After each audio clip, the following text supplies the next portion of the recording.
బాబాయ్ వాళ్ళు చచ్చిపోయిన అనుకుని పోయినాట ముసైతాను చచ్చిన నిలిపోయినాకు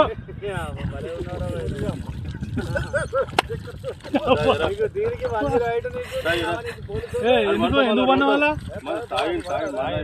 తాగి పండుకున్నా ఎందుకు అనుకున్న వాళ్ళ ఈ చల్లదనానికి ఎండకు చేయలేక కన్నీకి ఓడిపోయి వచ్చిన గెలవలేక ఏం చేసావు 10 రోజుల నుంచి గణేట్ చేత నాతో గట్టించి